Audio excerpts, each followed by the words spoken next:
Estamos de volta e com gratidão pela liberdade que Deus nos dá e por ser recebido aí na sua casa. É muito bom. E nós agradecemos a Deus e vamos continuar esses minutos aqui falando sobre a Bíblia, sobre a palavra de Deus e como ela toca os nossos corações. Falando disso, eu tenho um convite muito especial para fazer para você. Nós temos perguntas importantes na nossa trajetória, no nosso caminho, conforme as nossas expectativas e experiências vão tornando cada vez mais dinâmicas elas em nós mesmos, nós temos novas perguntas. Sim, novas inquietações. Pensando nisso, a Rede Novo Tempo de Comunicação preparou um guia de estudos para que ela nos encaminhe pelo texto bíblico sobre uma das perguntas mais importantes que fazemos na caminhada, que é: Deus me ouve? Se ouve como? Como que é esse processo do diálogo, do relacionamento com Deus? Eu tenho esse guia de estudos aqui na minha mão e quero apresentar para você dizendo algumas informações sobre ele muito importantes. A primeira é de que esse estudo bíblico, esse guia de estudos chega até você na sua casa de uma maneira totalmente gratuita. Sim, isso é verdade. É só você pegar o seu telefone e ligar para a gente. Se você optar pelo WhatsApp, é 12 98244-4449. Vou repetir para você, 12 98244-4449. Você pode, se você quiser, ligar para a gente em horário comercial, 0 operadora 12 21 27 3121. Anotou aí?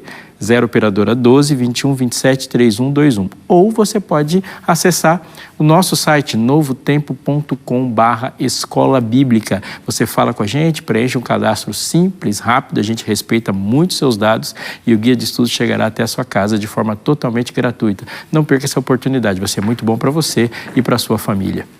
Eu estou com a minha Bíblia aberta aqui, quero começar a falar, a conversar com você e eu convido você a orar comigo neste momento, onde você está, se você costuma fechar os olhos ou não, conecte-se nesse momento com a presença de Deus e vamos pedir a sua luz. Pai querido, que bom começar uma conversa contigo já nessa frase tão poderosa para a nossa vida. Pai, obrigado, Senhor, porque o Senhor nos adotou, o Senhor nos dá sentido, nos dá propósito, nos dá luz. E é isso que pedimos neste momento, para que a luz do Teu poder, do Teu saber e a conexão e direção com que o Senhor pode fazer com que a nossa mente se vire na Sua direção aconteça em nós neste momento e cada um que assiste neste momento. Te peço em nome de Jesus. Amém. Nós temos perguntas a fazer sobre nós mesmos. E as perguntas sobre nós mesmos são as perguntas mais complexas possíveis, porque a gente está falando sobre nós como objeto. O que nos define? Tentar nos definir é uma tarefa, sim, que parece um labirinto, né? Cheio de pontos escorregadios. A definição de nós mesmos, ela passa por muitos riscos. O primeiro é que quando eu me defino ou quando eu defino qualquer coisa, isso vai inevitavelmente passar por exclusões. Vou melhorar. Definir é excluir. Veja bem, toda vez que você define alguma coisa, você está automaticamente dizendo que aquilo não é. Quando eu digo que o meu cabelo é preto, eu estou definindo isso. Estou dizendo que ele não é de nenhuma outra cor. Quando eu me defino como homem, como eu me defino como brasileiro, como eu me defino como pastor, quando se define roupa, qualquer definição envolve exclusões. E essa realidade vai ser sempre complexa. Pois bem, o problema é que quando eu passo pelo exercício de me definir, eu preciso me definir e eu mesmo vou escolher o que excluir. E é hora que a minha mente engana. Jesus já disse para mim isso a respeito e diz para você também, enganoso é o coração, ele é desesperadamente, irremediavelmente corrupto. Ou seja, os critérios vão se fundir numa lógica egoísta e pode ser que a definição vire uma competição de si mesmo e ela não leve para lugar nenhum. Mas nisso não significa necessariamente que a gente tem que fugir do tema. Eu vou falar de um central e nele vou ficar até o final desse nosso momento juntos. Nós somos definidos como cristãos. A palavra cristão ou a própria expressão cristianismo, o cristianismo bíblico, como muitas vezes a gente quer dar um pouco mais de especificidade, o cristianismo evangélico, cristianismo reformado, o cristianismo autêntico. Você está percebendo que todas as vezes que a gente tenta definir o cristianismo, a gente tenta colocar uma definição a mais do tanto que ele se misturou historicamente nesses últimos 2000 anos? Então, conforme eu ia dizendo, o cristianismo cristãos, essa palavra não está tão abrangente na Bíblia, mas ela usa uma outra definição para dizer aqueles que creem em Deus. A Bíblia usa a expressão meus discípulos. Jesus falou filhos de Deus muitas vezes. E lá na Bíblia ela coloca importantes indicadores para que se defina. Por favor, olhe para mim. Nesse país que nós estamos, eu sou aqui no Brasil, você também provavelmente, esse país é um país de maioria cristã. Os números podem variar, mas eles não variam tanto. 96% da população brasileira, bem perto disso, é uma população que se declara cristã. Disso, um percentual bem grande são cristãos católicos, um percentual que cada vez cresce são cristãos evangélicos e muitas vezes se define aí quem é o evangélico protestante, o protestante histórico, o protestante tradicional, o pentecostal, o neopentecostal, de religião não definida, não denominacional. E quem são esses cristãos, esses evangélicos? Como que eles podem ser definidos? E muita gente tem se dedicado muito tempo para isso. Livros estão sendo escritos, artigos estão sendo desenvolvidos para se definir quem é esse povo que agora ocupa um espaço tão proeminente no cenário nacional. Nos últimos dias, o cristianismo evangélico está muito associado a uma escala demográfica pelo seu tamanho e se fala muito do seu envolvimento com política, mas também pode se definir cristãos por muitas outras coisas. Enfim, preciso ir com você para a Bíblia, para que a Bíblia diga quem é de fato esse cristão. Como é que a Bíblia dá um indicador? E isso é importante para a gente definir o cristão como coletivo, ser coletivo, esse aglomerado, esse ajuntamento de pessoas que a gente chama de igreja, mas também para que você, e principalmente, você olhe para si mesmo e entenda que a Bíblia nos deu mecanismos, eu vou chamar agora de indicadores, características de um nascimento em Cristo Jesus. Porque ela mesmo assim, colocando para a gente algo sobrenatural, esse sobrenatural não é necessariamente místico, etéreo, não definido ou que pode ser definido pelo próprio Filho de Deus, pelo próprio ser humano, pelo próprio crente. Um livro que vai nos ajudar muito nesse sentido é a carta que João, o apóstolo, escreveu. A primeira das cartas, que é a maior de todas. Eu estou com ela aberta aqui. E ele usa uma expressão nesse livro e ele recorre a essa expressão várias vezes e a expressão é nascido de Deus. Quando João usa a expressão nascido de Deus, ele vai colocar algumas características pontuais que nos servem de marco na caminhada. Me acompanhe. A minha Bíblia está aberta na primeira carta que João escreveu, 1 João, se você tiver com uma Bíblia aí procurando, vá lá para o finalzinho da Bíblia, quase encostando em Apocalipse, a primeira das 3 cartas de João que estão lá. No final do capítulo 2, ele vai dizer uma coisa, eu queria que você prestasse muita atenção nela. 1 João, capítulo 2, o verso 29 diz assim: se sabeis que ele é justo, reconhecei também que todo aquele que pratica a justiça é nascido dele. E aqui eu coloco para a gente a primeira característica deste Filho de Deus. Se sabeis que ele é justo, reconhecei também que todo aquele que pratica a justiça é nascido dele. O que é o nascido de Deus? A camisa que o nascido de Deus veste, que o identifica e que o mundo consegue perceber Cristo nele, é a prática da justiça. 2 palavras se destacam aqui. A primeira é prática. A prática da justiça significa que ele não somente crê na justiça, ele não somente fala da justiça, ele não fala da capacidade desse nascido de Deus, desse cristão, desse que crê no Evangelho, de citar textos bíblicos que falam de justiça. Ele não fala de justiça na porta, denominando a igreja, o conglomerado, a comunidade que ele pertence. Não é disso que o texto está falando. Ele está falando que esse Filho de Deus é identificado por, na sua vida, praticar a justiça. Ela é uma ação contínua.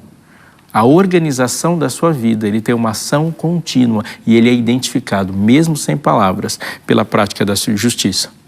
O que é então a justiça?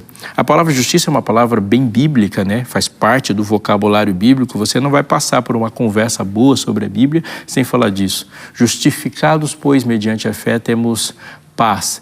Cristo é chamado de justiça nossa. Jesus falou: se a vossa justiça não exceder em muito a dos escribas e fariseus, ele fala de uma justiça. Uma dimensão da justiça é a justiça que Deus faz por nós, porque o pecado nos torna injustos, nos torna indignos, nos torna separados de Deus. O pecado gera para nós, seres humanos, condenação. O salário do pecado é a morte. Então, aqui, nascidos no pecado, a gente nasce injusto, e se a justiça pura de Deus, sem que Ele nos justifique, ela se torna condenatória. Então Jesus foi até o ponto mais baixo, que é onde a gente estava, e nos trouxe para um ponto onde pudéssemos nos relacionar com Ele, permitindo esse relacionamento através do perdão obtido em Cristo Jesus e do preço que Ele pagou para devolver-nos o acesso a Ele, o acesso ao Pai. Ele disse: ninguém vem ao Pai senão por mim, mas por Ele temos de novo acesso ao Pai. O que essa justiça, que falamos muito como justificação, faz é nos tornar justos, no sentido de que ela nos torna morais, tendo uma vida reta, sem praticar aquilo que Deus condena, mas também ela nos torna pessoas que equalizam a existência do outro. Eu vou explicar melhor o que é essa equalização da existência do outro. Você encontrou com alguém que deveria ter comida na mesa, mas a comida da mesa desse alguém não existe. Ele está numa situação de desequilíbrio nas suas necessidades humanas. Na sua mesa tem comida.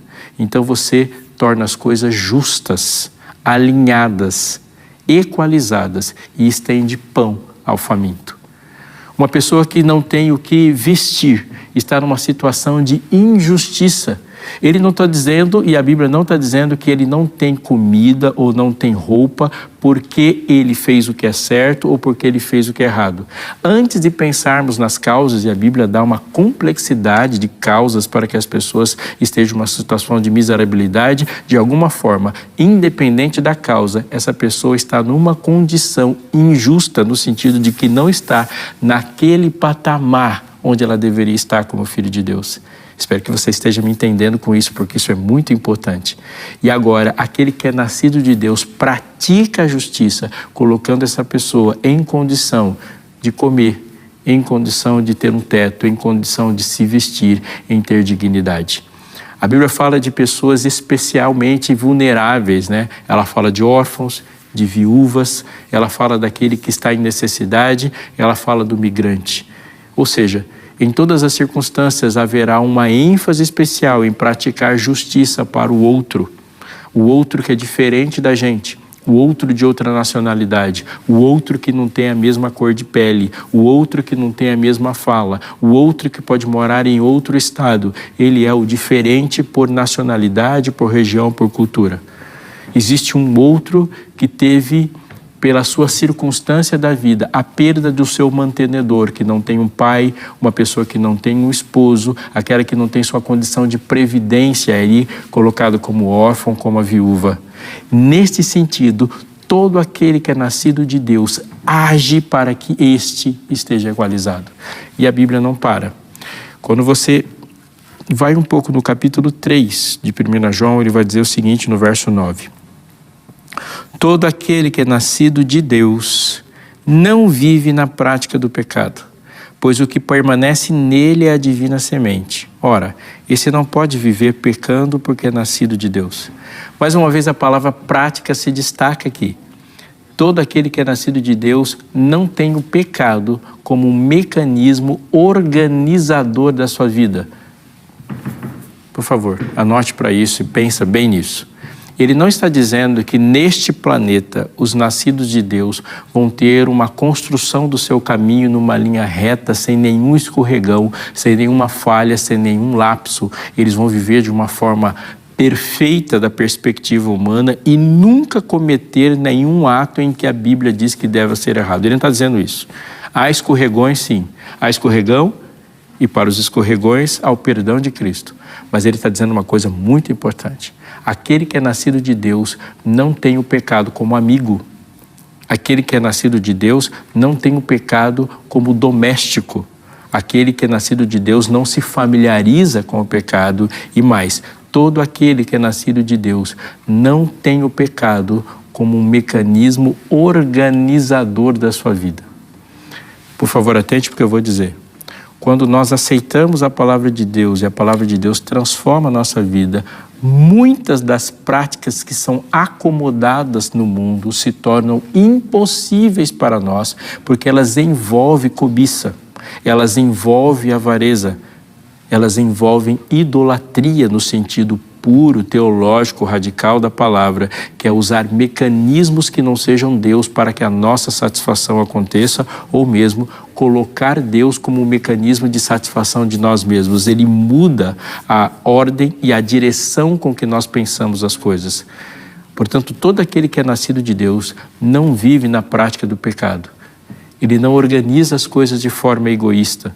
Ele não organiza as coisas de forma a degradar o outro. Ele não organiza as coisas de forma imoral.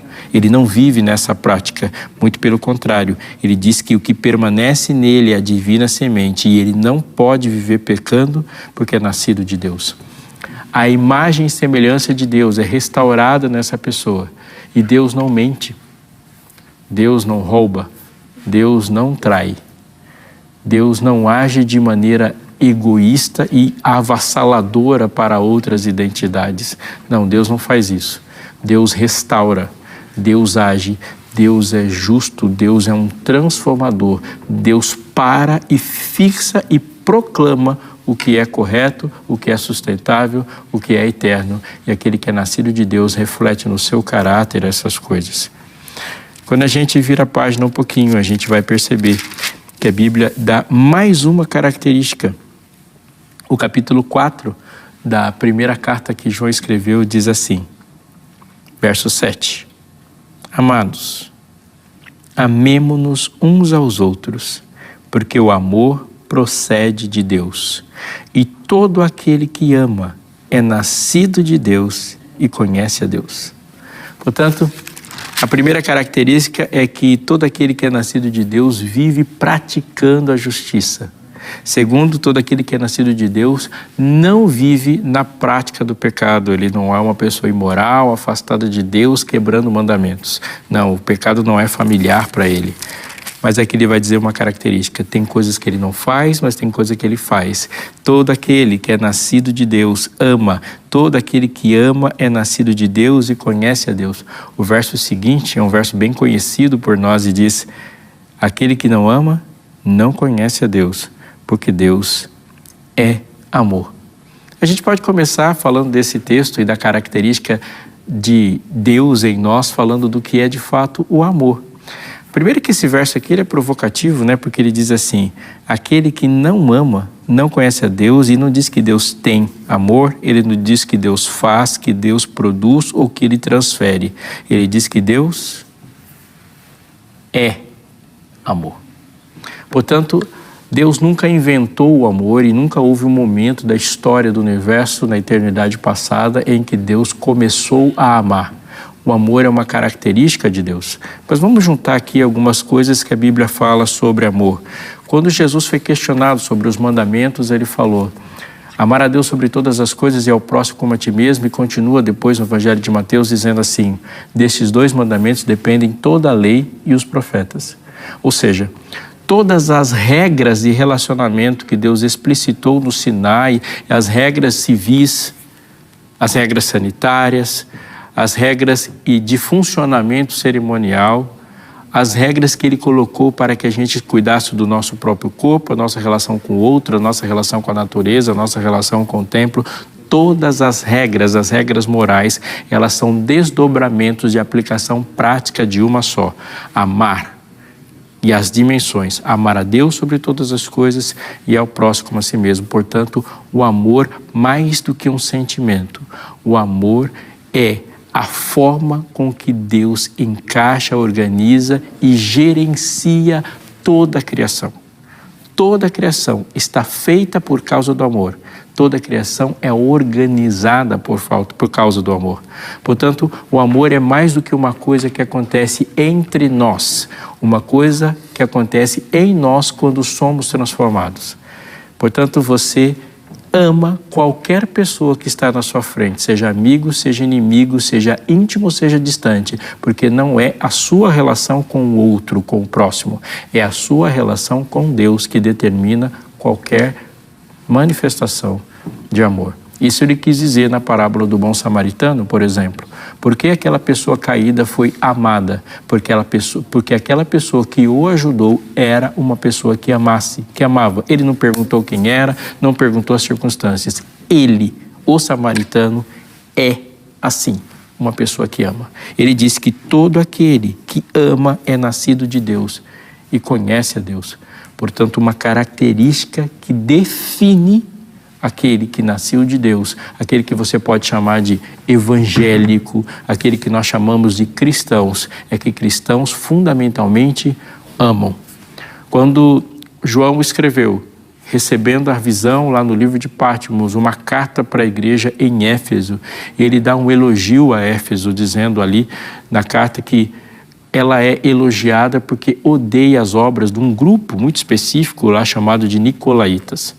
Os nicolaítas eram pessoas que causavam problemas para a igreja, eles eram imorais, eles liam a Bíblia de uma forma envenenada, herética, e a igreja de Éfeso reagiu aos nicolaítas e mostrou o que era correto, e diz o texto, eu tenho a seu favor que odeias as obras dos nicolaítas, as quais eu também odeio. Mas, ele diz, eu tenho contra você que você perdeu o primeiro amor. Pelo fato de odiar as obras dos nicolaítas, os quais ele também odeia, eles recebem um elogio, mas não recebem recompensa por isso.